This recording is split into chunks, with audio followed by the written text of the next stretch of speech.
우리 성경 말씀 마태복음 7장 15절에서 23절 말씀 보겠습니다.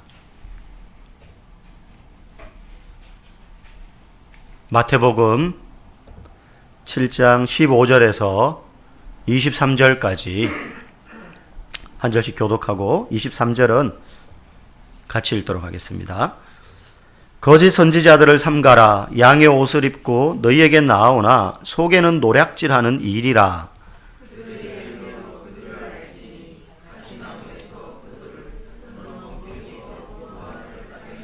이와 같이 좋은 나무마다 아름다운 열매를 맺고 못된 나무가 나쁜 열매를 맺나니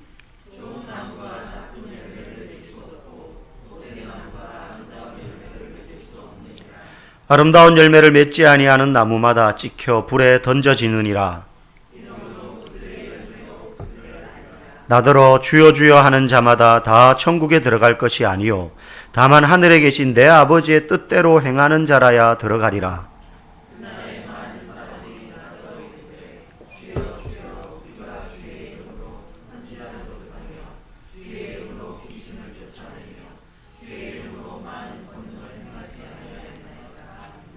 그때에 내가 그들에게 밝히 말하되 내가 너희를 도무지 알지 못하니 불법을 행하는 자들아 내게서 떠나가라 하리라. 아멘. 예전에 한 가정을 신방간 적이 있었는데 두 부부가 신앙생활을 오랫동안 착실하게 잘 해오신 가정입니다. 근데 이제 다른 가정처럼 그 집안도 아내분이 더 열심히 이제 다니셨죠. 남편분들은 조금 이제 아내들보다는 덜 열심인 가정들이 많이 있는데 이제 그 가정도 그런 가정이었습니다. 하지만 교회를 이렇게 다닌 지 한 10년 정도 된 그런 부부였습니다. 그래서 이제 신방을 가면서 이 얘기 저 얘기 하다가 마침 이제 이야기 내용이 그렇게 되어서 남편에게 물었어요. 예수님을 구주로 영접하셨습니까? 이렇게 물으니까 이분이 허허허허 웃으시더라고요. 대답은 즉답은 안 하셔. 웃으시더라고요. 그래서 이제 계속해서 몇 번 비슷한 질문을 이렇게 대화를 하면서 하니까 이분이 이렇게 대답을 해요. 저는 바빠서 주일날 그냥 예배는 어쨌든 안 빠지려고 노력하지만 참 그 이상은 참 잘 안 되네요. 그래도요, 목사님, 우리 아내가 아시다시피 정말 열심히 다닙니다. 실제 그 아내분은 교회에서 뭐 하는 훈련이나 이런 것도 잘 받으시고 또 순장으로 봉사하시고 섬기시고 그런 분이셨어요. 누가 보더라도 이 아내분은 참 신실하게 신앙생활을 뭐 예배도 안 빠질 뿐더러 큐티도 하고 그렇게 하시는 분이었습니다. 남편이 이제 그런 거죠. 저는 그렇게 못하고 겨우 주일 나가는 정도지만 우리 아내가 열심히 나갑니다. 가끔 아내가 안 나갈라 치면 일이 있으면 왜 오늘 교회 안 나가냐고 오히려 제가 채근합니다. 그렇게 이제 대답을 하셨습니다. 근데 여러분, 이건 올바른 대답이 아니에요. 저는 그분의 신앙 고백을 물었거든요. 당신이 정말로 예수님 믿으십니까? 주일날 교회 안 빠지냐? 그거 물은 게 아니거든요. 그분의 신앙 고백을 물었는데 이 남편 되시는 분은 마치 자신이 아내의 치맛자락 덕분에 천국에 갈 수 있다고 믿는 것처럼 대답을 한 겁니다. 아내는 아내의 믿음일 뿐이고 자신의 구원과는 사실 아무런 상관이 없는 거거든요.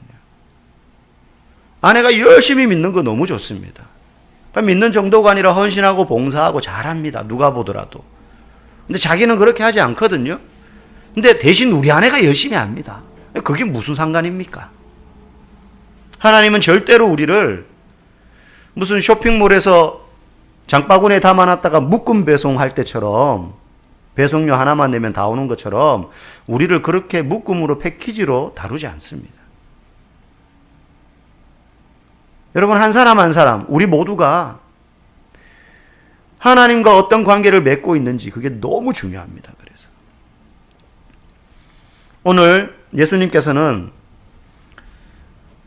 15절부터 23절까지 한 단락을 이야기하시는데 사실은 7장 1절부터 7장 마지막 29절 전체가 중요한 큰 흐름을 가지고 흘러나가는데 그 중에 일부분입니다. 그래서 다 연관이 되어 있는데요. 추후에 살펴볼 기회가 있을 것 같습니다. 예수님이 이렇게 시작합니다. 거짓 선지자들을 조심해라. 이스라엘 백성들에게 거짓 선지자라는 개념은 머리에 바로 팍 들어옵니다. 우리는 설명이 조금 필요하고 이해가 필요하지만 한마디로 거짓 선지자는 그들에게 선지자의 껍데기를 쓰고 있지만 선지자는 이런 사람 아닙니까? 하나님의 말씀을 듣고 그 들은 그 말씀을 가감하지 않고 자기의 생각을 더하거나 아니면은 자기가 생각할 때 이거는 좀 빼야 되겠다. 예를 들면 구약의 선지자들 중에는 하나님이 전하라고 하시는 그 말씀의 내용이 너무 무시무시한 내용들이 있거든요. 이 말씀을 백성들에게 전했을 때 사람들이 자기를 향하여서 어떻게 행동할지 상상될 만한 막 사람들의 분노를 일으키고 말이죠. 욕을 얻어먹을 만한 그런 경고의 음성도 있단 말이죠. 그렇다 할지라도 선지자는 그 말씀을 요거는 조금 완화시켜서 이야기하지. 그런 사람이 아니라 들은 하나님의 말씀 그대로 선포해야 되는 책임이 있는 사람이 선지자인데 가짜 선지자, 거짓 선지자는 하나님의 말씀을 잘 듣지도 못할 뿐더러 들었다고 하더라도 이 말씀을 자기의 편견과 생각과 판단에 의해서 가감하는 거예요. 이제 왜곡시키는 거죠. 그렇게 해서 말씀을 전하는 사람이 거짓 선지자입니다. 그 아주 좋은 예가 구약성경 열왕기상 22장에 보면 나와요.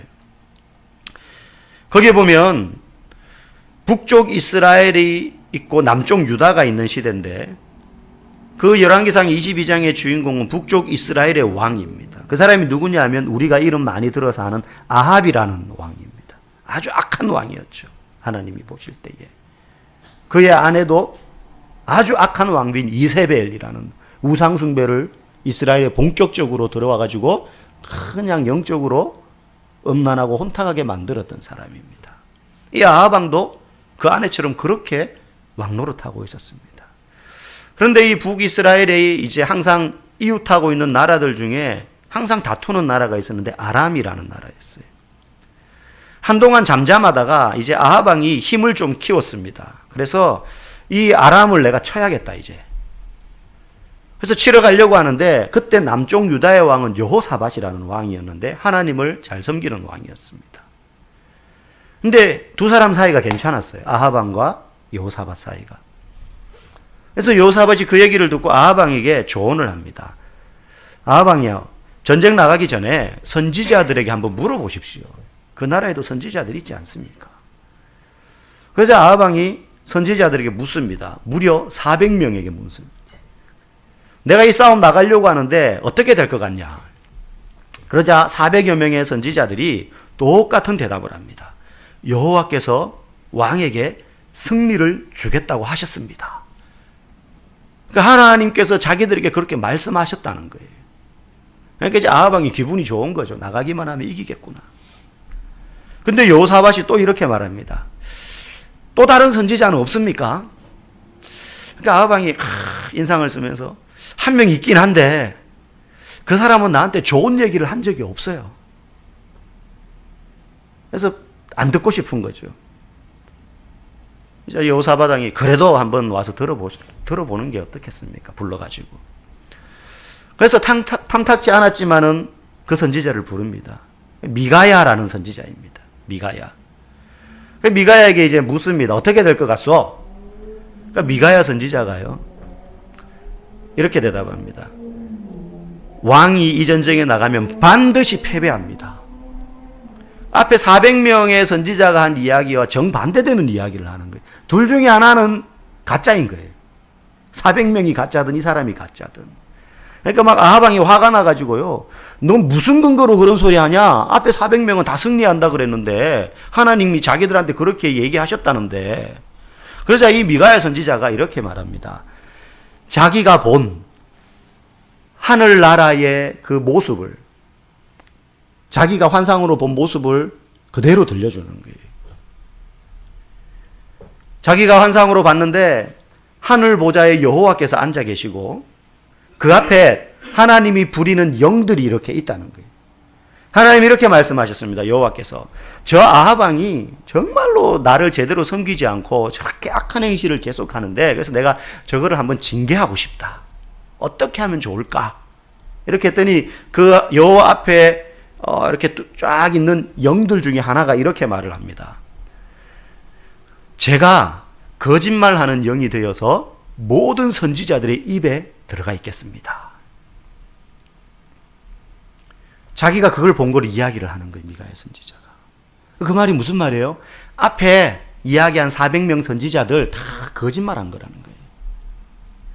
그 영이 거짓말하는 영이 되어서 그 선지자들 입에 들어가서 한 말이기 때문에 그거는 잘못된 이야기라는 거예요. 그러니까 막 아합 왕도 얼굴이 막 울그락불그락 되고 그 얘기를 옆에 듣고 있던 그 거짓 선지자들 중에 대표인 시드기야라는 선지자가요, 열이 뻗쳐가지고 이 미가야 선지자에게 와가지고 말합니다. 막 손가락질하면서 여호와의 영이 내게서 떠나 어떻게 니게로 갔느냐 그러면서 이 시드기야가요 미가야 선지자의 뺨을 올려칩니다. 그 뒤에 이제 몇 가지 또 이제 이야기가 이어지지만 여러분 거짓 선지자는 이렇습니다. 그냥 보면 400명의 말이 맞는 것 같잖아요. 그렇죠? 여기는 혼자 아니라고 하니까. 오늘 예수님께서 이런 거짓 선지자들을 조심해라. 그런데 문제는 이들을 구별하기가 어렵다는 겁니다. 처음에는 잘 몰라요. 오늘 예수님도 이렇게 말씀하십니다. 그들은 양의 옷을 입고 오기 때문이다. 겉으로 이렇게 보면 경건한 말도 하고 그런 행동하기 때문에 거룩해 보입니다. 하나님의 백성 같아 보이고 양처럼 보여요. 하나님의 양처럼. 그런데 그 속에 정체는 뭡니까? 노략질하는 일이다라고 말씀하십니다. 겉으로 보면 알 수 없지만 근데 알 수 있는 방법이 있는데 열매로 그의 실체를 알 수 있다는 거예요. 열매로. 그러면서 예수님 말씀하십니다. 좋은 나무는 좋은 열매를 맺게 되고 나쁜 나무는 나쁜 열매를 맺을 수밖에 없는데 이게 하나님 나라의 영적인 원리다 하는 겁니다. 중요한 것은요, 많은 열매가 아니라 좋은 열매를 맺는 사람이에요. 많은 열매가 아니라 좋은 열매를 맺어야 되는 겁니다. 그걸 통해서 이 사람이 거짓 선지자, 참된 성도인지 참된 성도인 척하는 사람인지 알 수 있다는 거예요. 그럼 좋은 열매가 뭐냐? 그걸 오늘 예수님이 뒤에 쭉 이야기하고 있습니다. 너희가 좋은 열매를 맺는 사람 되어야 된다는 거죠. 그럼 어떤 게 좋은 열매냐? 우리 21절 같이 한번 읽어보겠습니다. 시작. 나더러 주여 주여 하는 자마다 다 천국에 들어갈 것이 아니요 다만 하늘에 계신 내 아버지의 뜻대로 행하는 자라야 들어가리라. 말로는 막 주여 주여 부르짖어요. 믿음 있는 척, 신앙 좋은 척 하면서 이야기합니다. 그래서 그냥 들으면 되게 양 같아요. 좋은 열매 맺는 좋은 나무 같습니다. 그런데 이 사람이 막 남을 판단하고 정죄하고 특별히 판단하는 이야기가 왜 나오느냐 하면 이 7장은 하나의 흐름을 가지고 흘러간다고 그랬는데 7장의 시작이 1절부터 비판하지 말라라는 말로 예수님이 먼저 던지고 계시거든요. 그렇게 막 행동하는데 사실은 하나님의 뜻대로 행동하지 않고 있다는 거예요. 말로 주여 주여 하는 게 아니라 하나님의 뜻대로 행해야 된다는 것입니다. 만약에 말로만 주여 주여 하고 하나님의 뜻대로 행하지 않고 이 땅 가운데서 살면 나중에 하나님 나라에 들어가게 될 때 오늘 예수님이 이야기하시는데 막 이런 억울함을 호소하는 경우가 생길 수 있다는 거예요. 22절 같이 한번 읽어봅시다. 시작. 그날에 많은 사람이 나더러 이르되 주여 주여 우리가 주의 이름으로 선지자 노릇하며 주의 이름으로 귀신을 쫓아내며 주의 이름으로 많은 권능을 행하지 아니하였나이까 하리니. 이들이 이렇게 말한다는 거예요. 주님, 우리가 말로만 주님 주님 부르지 않았습니다. 우리가 주님의 이름으로 능력을 행했습니다. 귀신도 내어 쫓았고요. 주님의 이름으로 이런 놀라운 일을 하지 않았습니까?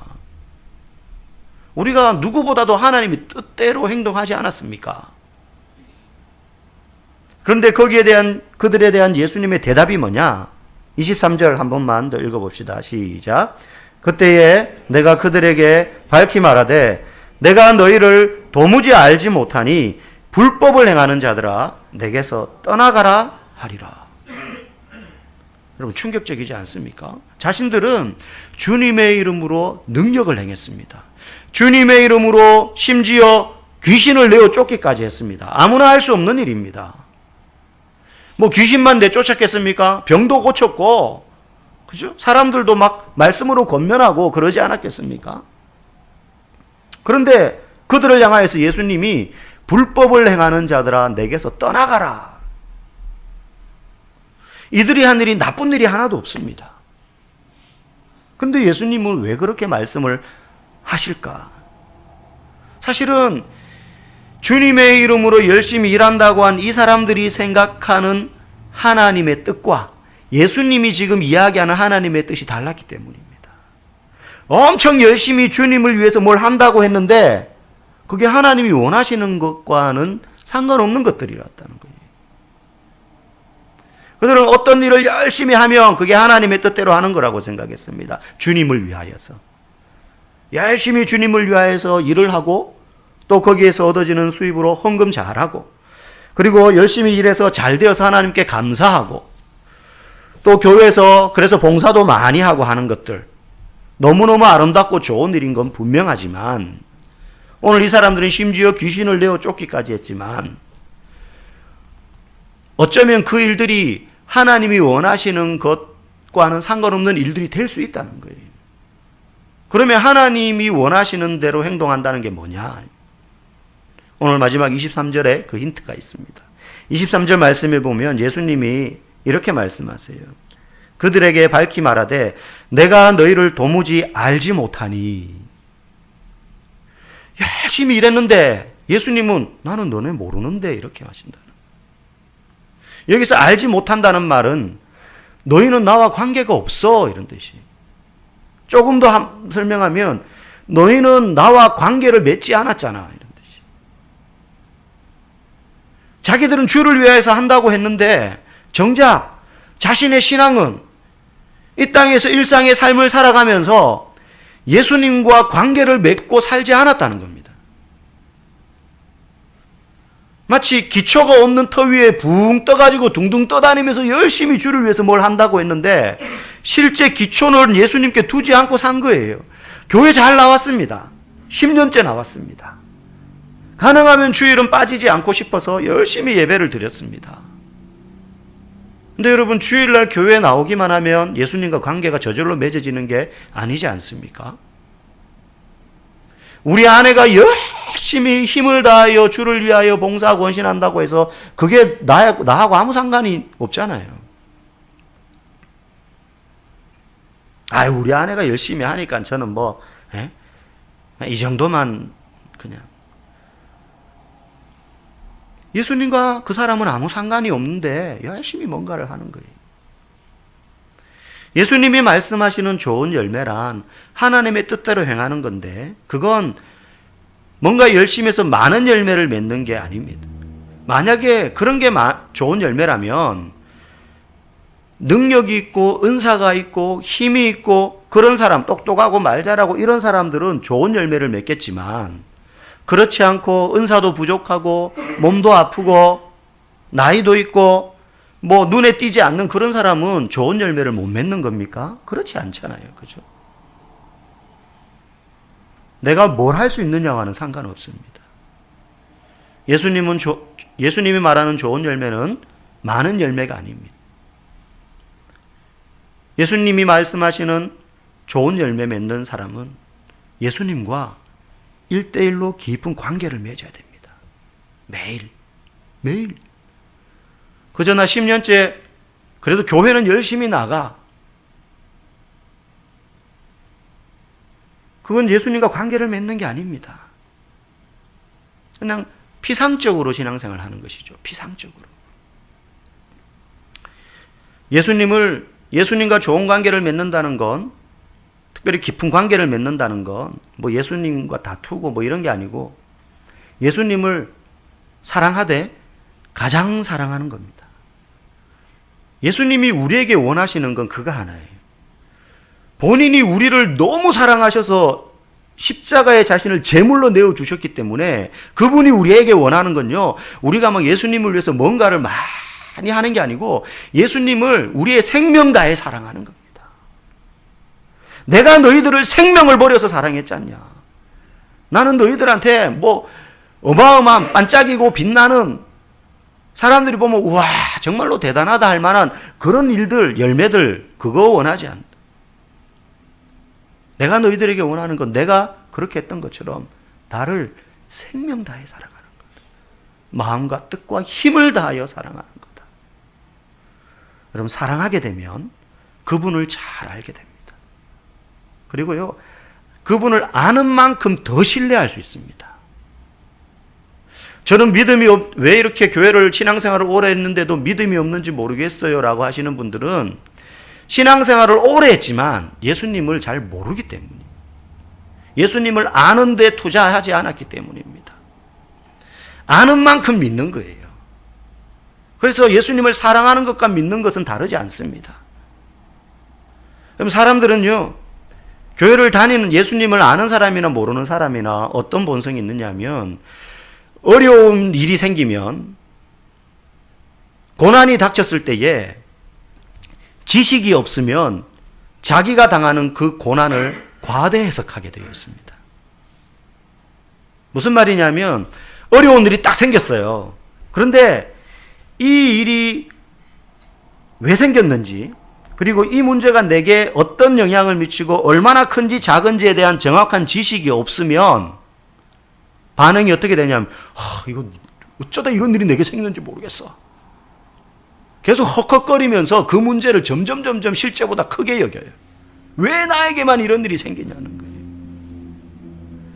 그런데 그 문제에 대한, 자기 삶에 대한 지식이 있으면 실체는 요거밖에 안 되는데, 마찬가지로 예수님이 어떤 분인지, 그분이 나에게 베풀어 주신 일들과 사랑이 얼마나 큰지, 그리고 그게 나와 무슨 관계가 있으며 내가 그걸 정말로 신뢰하고 믿고 있는지에 대한 정확한 지식이 있으면 우리의 삶에 어려운 일들이 있을 때에 그게 해석이 됩니다. 어떻게 해요? 예수님의 그 사랑을 알기 때문에, 예수님이 얼마나 선하신 분인지 알기 때문에, 그냥 착한 정도가 아니라 선하시기 때문에 내게 일어난 이 일을, 문제를 보고 막 푸는 것이 아니라 예수님에 대한 지식을 가지고 그분의 무한한 지혜와 우리를 향한 한없는 선하심과, 그리고 그게 표현된 그 사랑이 내게 주어졌다는 사실을 분명히 확신하기 때문에, 알고 있기 때문에 지금 내게 이 어려움이 닥쳤지만 나는 망하는 것이 아니야. 물론 이 결과가 어떻게 될지는 모르죠, 지금 당장은. 그런데 그분의 사랑과 예수님의 지혜로우심과 우리를 향한 한없는 선하심을 분명히 알고 있기 때문에 지금 내가 어려움을 당했지만은 이 어려움 끝에 어떤 결과가 생길지는 모르나, 한 가지 확실한 건 내가 망하거나 죽거나 절망하는 것이 아니라 나에게 가장 합당하고 선하고 아름다운 방법으로 내 인생을 또 다른 모습으로 만들어 가실 것이다. 그게 내가 생각하는 것처럼 이 문제가 이렇게 풀리고 저렇게 풀려가지고 짠 승리, 이렇게 딱 떨어지지는 않는다 할지라도 그 예수님에 대한 사랑과 선하심과 지혜로움에 대한 지식과 확신이 있기 때문에 절망하지 않는 겁니다. 그런데 예수님을 모르면 교회는 다니는데 문제가 올 때마다 그 문제의 크기 이상으로 막 휘청휘청 거리는 겁니다. 과대 해석하는 거죠.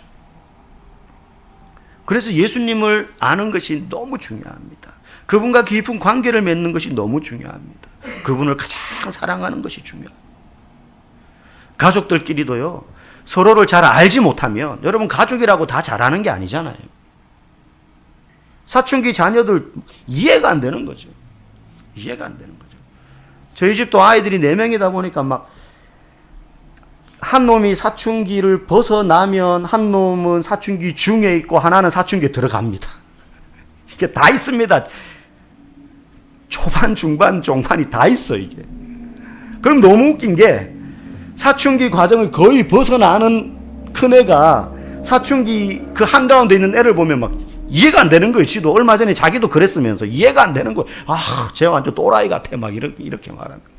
지금 저희 집에 하나는 완전히 벗어났고 하나는 거의 끝자락에 있고 하나는 지금 막 들어가서 이제 막 들어가고 있습니다. 그래가지고 말도 안 되는 그냥 막 그런 행동과 생각과 말을 막 해요. 네 명뿐만 아니라 걔는 저희 집 나머지 자기를 제외한 5명하고 걸리기만 하면 싸웁니다, 지금. 이렇게 막 투닥투닥 그래요. 그럼 뭐, 아내랑 저는 이제 나중에 방해하죠. 저 또라이, 막 이러면서 이제 웃으면서 저거. 그거 다 말 상대해 줄 수 없어요. 그러면 뭐, 그래라, 뭐 이러면서 우리끼리 웃으면서 뭐 기도해주고 이렇게 하는데. 자기도 자기를 모르는 거죠. 자기도 자기를 모르는데 부모라고 어떻게 걔를 다 압니까? 모르니까는 그 시기는 다툴 수밖에 없어요. 이해가 안 되는 거죠. 지금 자기가 왜 그런지. 상대가 무슨 생각을 하는지, 나를 얼마나 사랑하는지 알지 못하기 때문에 관계가 깨어지는 겁니다. 매일 얼굴 보면서도. 그런데 가족끼리 서로를 사랑하고 상대를 잘 알면 살면서 부족한 것들이 좀 있어도 뭐 돈이 부족하거나 뭐 건강이 좀 안 좋거나 일이 잘 안 풀리거나 그런 게 있어도요. 가족들끼리 깊이 이해하고 잘 알고 사랑하면 살아냅니다. 살아내요. 그렇기 때문에 예수님과도 깊은 관계를 맺으면요. 그분을 깊이 사랑하면 예수님 외에 다른 것들이 좀 부족해도 좌절하지 않습니다.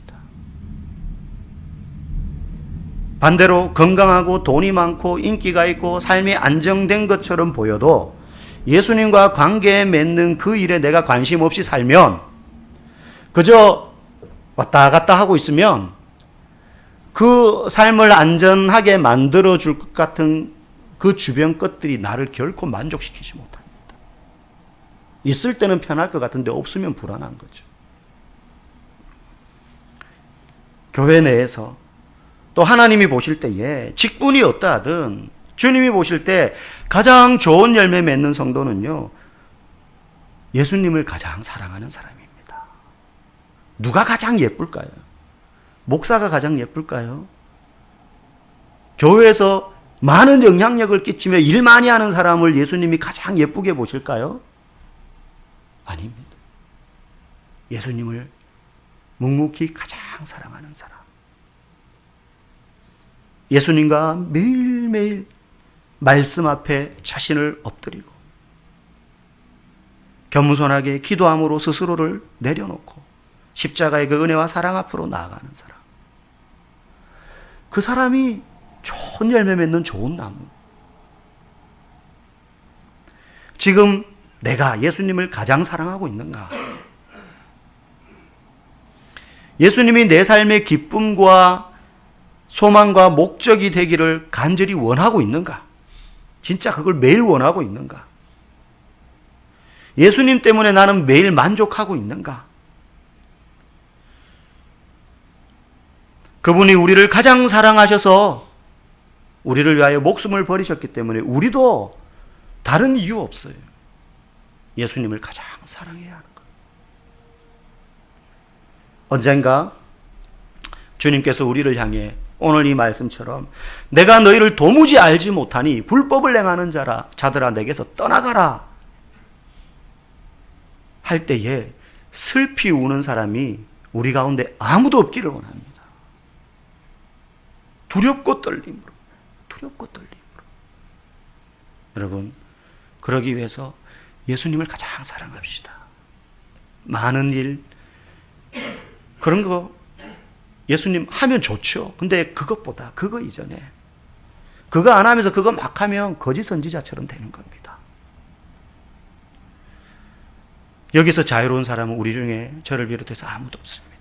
이거 외에 좋은 나무 되는 법은 없습니다. 좋은 나무 되면 좋은 열매 맺게 되어 있습니다. 주님이 기뻐하시는. 그 다음에 뭘 하고 봉사하고 하는 것입니다. 예수님이 원하시는 것이 그겁니다. 예수님을 가장 사랑함으로 저와 여러분이 정말로 주님이 보시는 좋은 열매 맺는 그러한 삶 다 살 수 있기를 주님의 이름으로 간절히 축복합니다. 함께 우리 말씀 생각하며 나의 사랑